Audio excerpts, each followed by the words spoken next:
오늘 말씀의 제목은 늘 우리 곁에 계시는 주님입니다.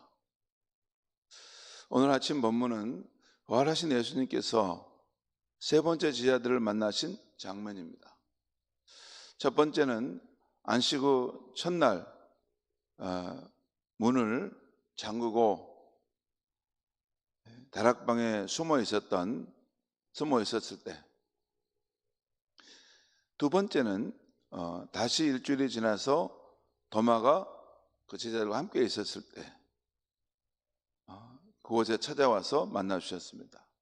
오늘 요한복음 21장에는 드베라 호수, 다른 말로 하면 갈릴리 바다에서 고기 잡는 일을 하는 제자들에게 찾아오신 것입니다. 어느 날 베드로와 제자들은 자신들의 삶의 터전이었던 갈릴리 호수로 배를 타고 물고기 잡으러 나갔습니다.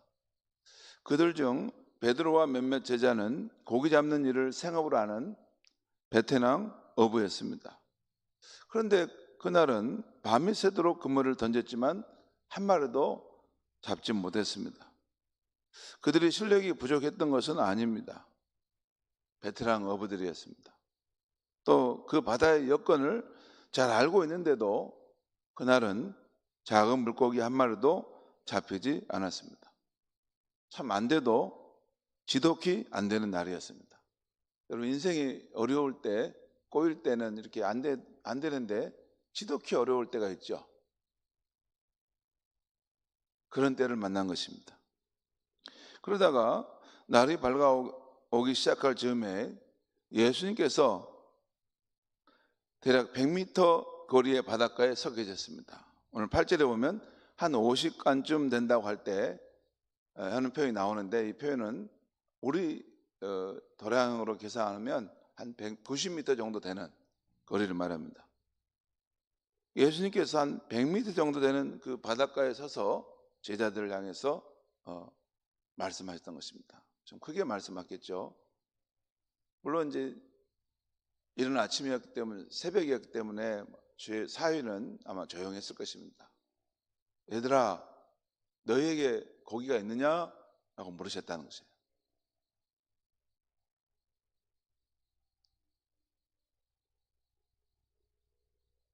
제자들은 그분이 꿈에도 예수님이신지를 알지 못했습니다.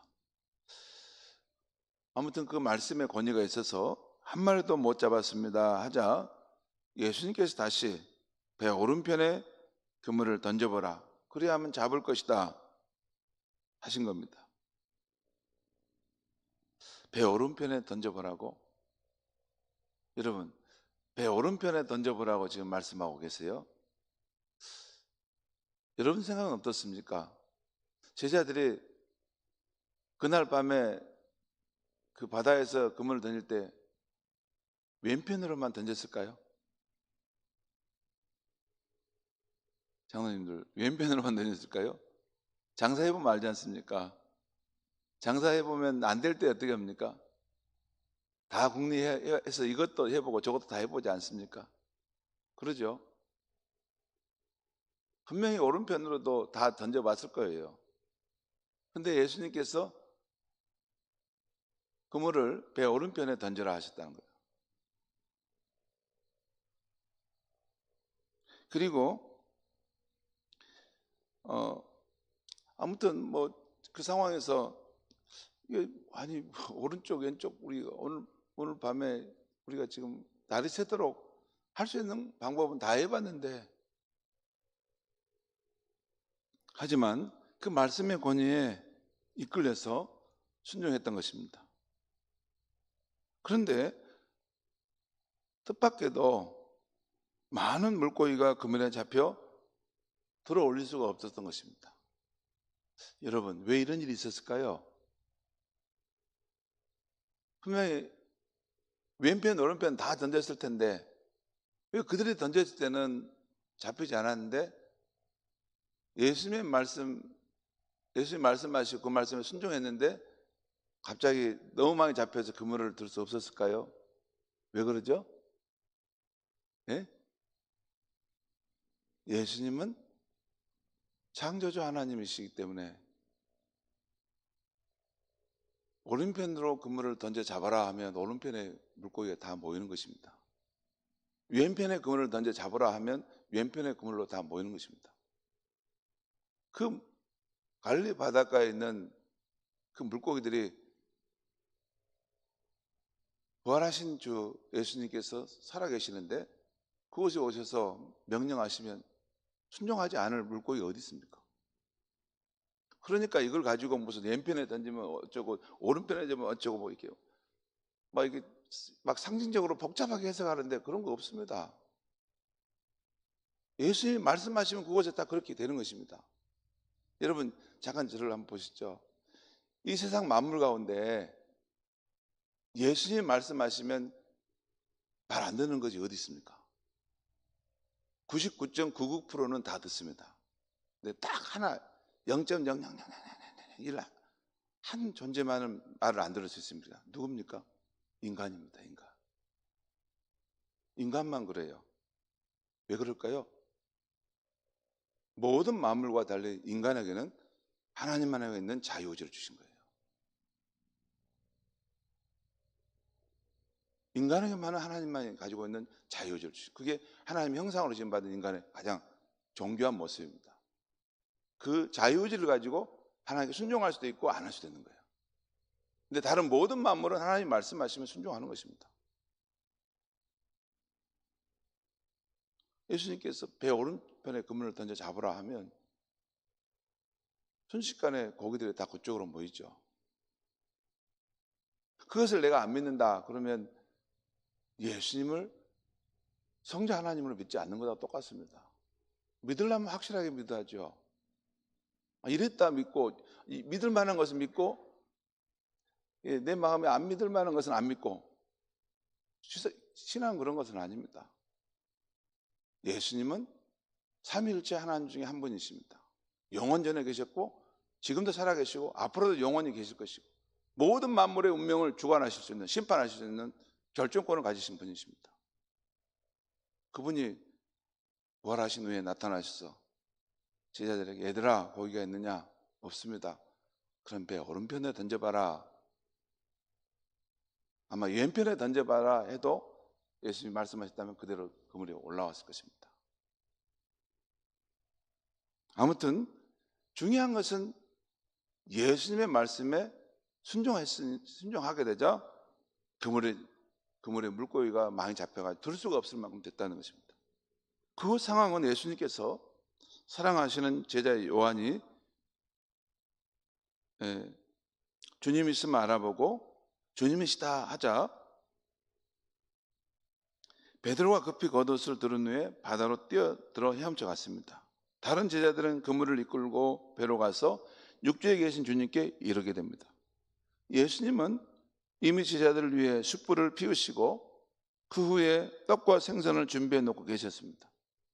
예수님은 아무 말도 하지 못하고 서 있는 제자들을 향해서 와서 저반을 먹으렴 말씀하셨습니다. 그리고 주님은 숯불에 구운 떡과 고기를 제자들에게 주셨습니다. 이것이 부활하신 주님이 세 번째 나타내신 사건입니다. 그날 그 그물에 잡힌 물고기는 큰 물고기가 153마리였습니다. 그러나 그물이 찢어지지 않았습니다. 이것도 기적입니다. 왜 큰 물고기가 153마리가 잡혔는데 여러분 잠깐 보시죠. 또 그 당시 그 그물은 우리 이 현대 시대의 그물만큼 막 튼튼했을까요? 아마 허술했겠죠. 무슨 제가 거기까지는 확인 안 해봤는데 우리처럼 뭐 나일론으로 막 해가지고 막 찌르긴 거 말고 그 당시는 뭐 그 집에 그 나무 줄기 같은데 뭐 이런 걸로 해가지고 좀 해서 뭐 만들었을 겁니다 아마.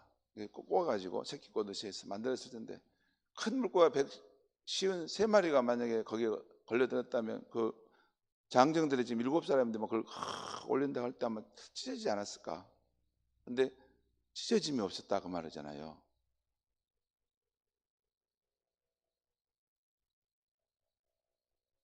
여러분 오늘 부활하신 예수님이 세 번째 제자들에게 나타나신 때의 특징은 어떤 것입니까?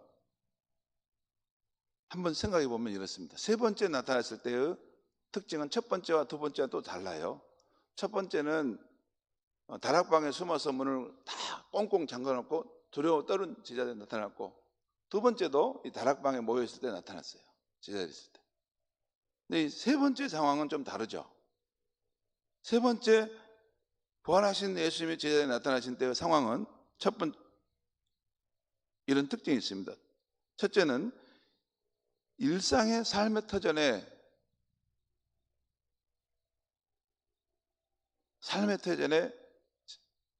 예수님께 자신을 나타내시다는 거예요. 그렇죠. 우리가 살아가는 일상의 삶의 자리에서 그런 곳에 오셨다는 거예요.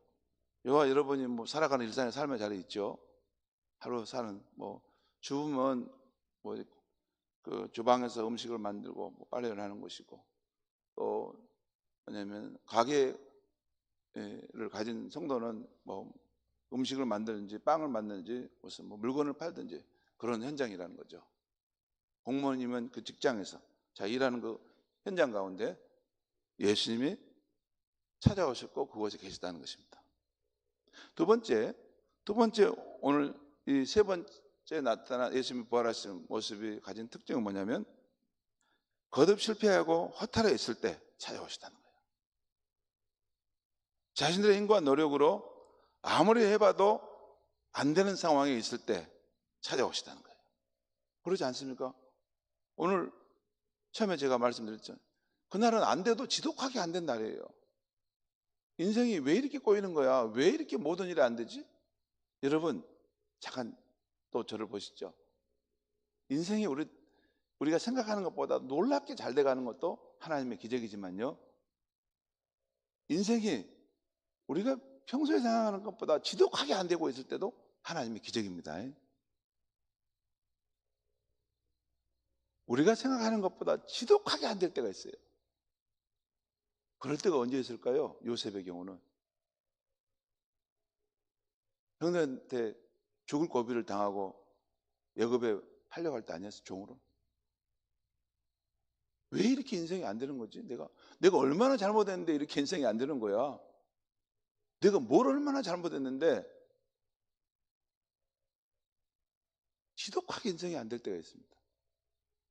그때도 하나님의 기적이라는 거예요. 그것도 하나님이 그의 인생을 어딘가 방향으로 인도하기 위해서 그 과정 속에 있다는 거예요. 여러분, 잘 될 때도 하나님의 놀라운 기적이지만 지독하게 안 될 때도 하나님의 놀라운 기적이에요. 나는 그냥 대충 살아도 그냥 잘 된다. 그건 하나님이 간섭하지 않는 것입니다. 하나님이 관심 갖지 않는 존재이기 때문에 그냥 알아서 가는 거죠. 하나님이 사랑하시고 하나님이 그를 통해서 함께 하시고 일하시고 귀 쓰시려고 하는 사람은 잘 될 때도 또 안 될 때도 우리의 삶 내에 하나님이 뭔가 계획을 하시고 그 상황들을 주도해 가고 있다는 것이에요. 여러분, 오늘 그 베테랑 어부 베드로가 여기 그날 밤에 했는데 왜 한 마리도 안 잡혔을까요? 진짜 그건 이상 않습니까? 한 마리 정도는 잡힌 거 아니에요? 한 마리 정도는. 근데 한 마리도 안 잡혔어요.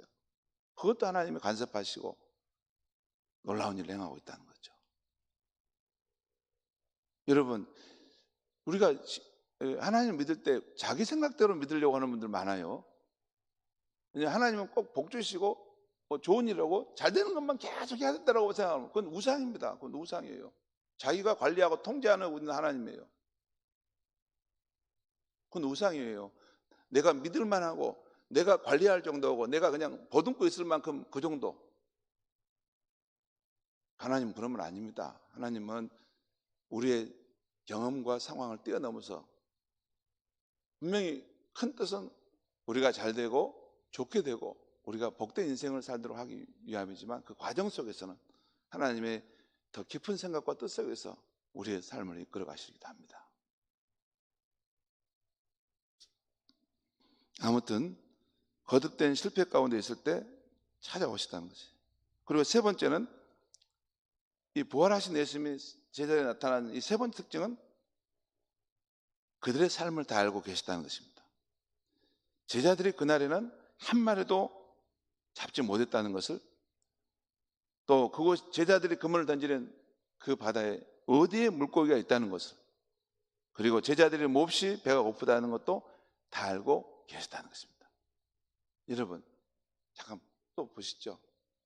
우리의 인생 가운데 과연 하나님이 모르시는 곳이 어디 있습니까? 우리가 죄를 짓고 있어도 하나님 다 보고 계십니다. 알고 계십니다. 하나님은 눈앞에서 우리가 죄를 짓고 있는 거예요. 그 악을 행하고 있는 거예요. 예레미야 말씀에 보면 하나님 자기를 말씀하시기에 내가 천지에 충만한 하나님이지 않느냐.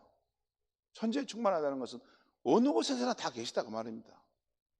영이신 하나님이 계시지 않는 곳이 어디 있습니까? 이 우주 만물을 지으신 분, 이 우주 만물보다 더 크시고 그 모든 세미한 것까지 다 만드신 하나님이 계시지 않을 수 있는 곳이 어디 있습니까? 다 계십니다. 다 계세요. 나만 다른 생각에 몰두하면, 여러분, 나만 다른 생각에 몰두하고 있으면 거기에 계시지만 나만 그걸 못 보는 거 있을 뿐이에요. 내가 못 보시지, 내가 못 보고 있을 뿐이지 하나님이 안 계시고 있는 건 아니에요.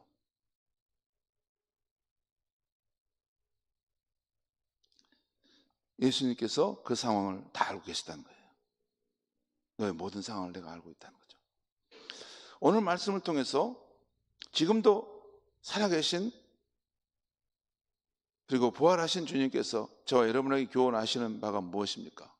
여러분과 제가 가만히 한번 묵상해 보면 될 것입니다. 오늘 말씀을 가만히 아침에 기도하면서 묵상해 보면 내 삶에 말씀하시는 그 부분이 있을 거예요.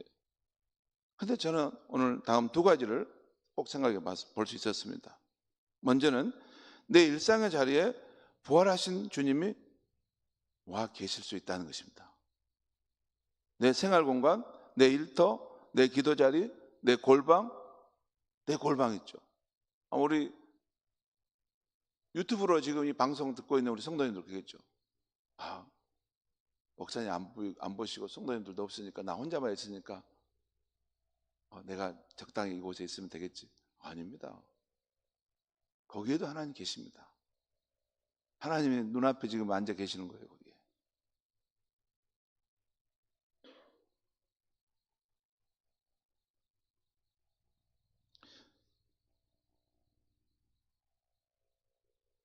내 기도 자리, 내 골방, 나의 산책길, 나의 전도하는 자리, 그곳에 다 계십니다. 그리고 아무리 내 힘을 써봐도 안 돼요. 낙심될 때, 삶이 지치고 힘들어질 때, 예수를 믿어도 나 홀로 벌어져 있구나 하면서 신앙의 불이 사라져 가고 있을 그때, 그 자리에 부활하신 주님이 와 계실 수 있다는 것입니다. 물론 제자들이 이미 와 계신 주님을 깨닫지 못했듯이 우리도 자기 문제 속에 빠져 살면 전혀 깨닫지 못할 수 있는 것입니다. 여러분, 문제보다 더 크신 살아계신 주 예수님이 계시다는 것을 모르면 자기 문제 속에만 이렇게 함몰돼 살아가는 것입니다. 그것이 인간의 한계입니다. 자기 문제 속에. 자기 문제만 보면 절대 그것이 해결이 안 돼요. 절대 해결이 안 돼요. 그 문제를 해결할 수 있는 능력이 내게는 없는데, 그 문제보다 더 큰 능력을 가지신 주님을 바라봐야지 거기서부터 나올 수가 있는 것입니다.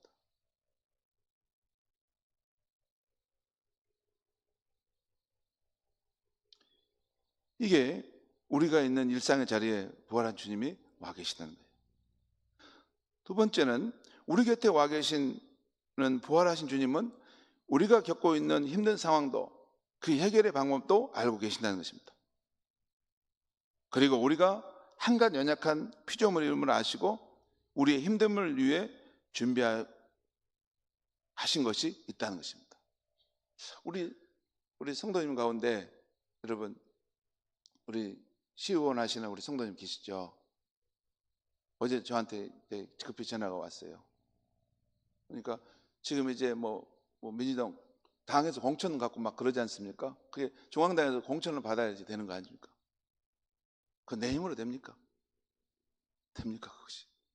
정치가 얼마나 변수가 많은데요. 자기가 노력하고 자기가 힘든다고만 됩니까? 정치는 수도 없이 변수들이 작용하는 자리 아닙니까? 그런 상황 속에서 목사님 기도해 주십시오 하고 또 이렇게 그 다급한 상황들 아마 그래도 어떻게 그런 상황 속에서 다급하게 전화하는 걸 제가 받았어요.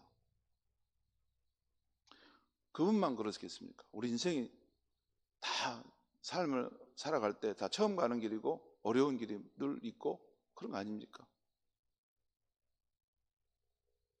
사람들끼리는 좀 권세도 있고 좀 똑똑하고 잘났지만 하나님 앞에서는 모든 인류가 다 연약한 피조물일 뿐입니다.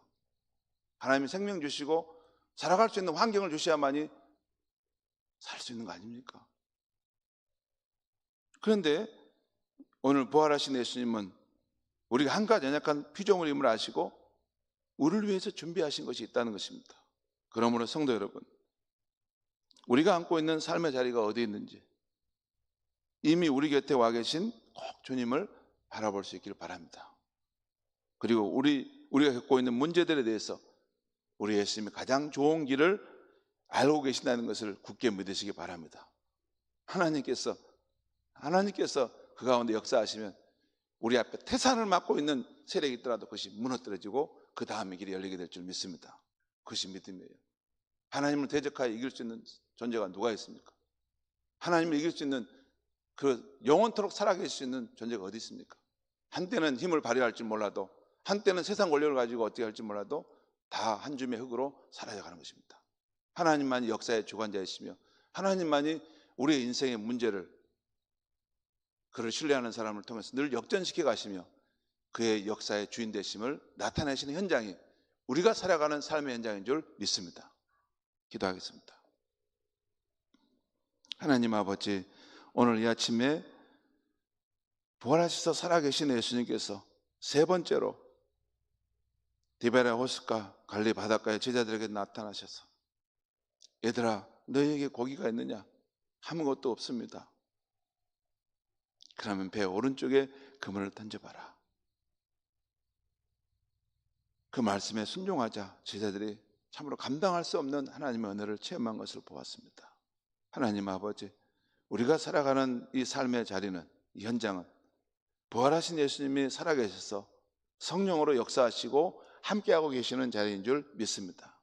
우리가 어떤 상황에서 무슨 일을 당하든지 아무리 힘들고 어려운 상황을 만날지라도 그 환경에 매몰되어 자기 슬픔과 절망 가운데 빠지지 않게 하여 주시옵소서. 눈을 들어서 부활하시고 지금도 살아계셔서 역사를 주관해 가시는 그 하나님의 손길을 의지하여 믿음으로 일어서 달려갈 수 있게 하여 주시옵소서. 항상 삶을 역전시켜 가시는 역사의 주관자이신 예수를 의지하여 믿음으로 승리하는 우리의 삶이 되도록 주님 성령으로 우리를 충만케 하여 주시옵소서. 예수님의 이름으로 기도합니다. 아멘.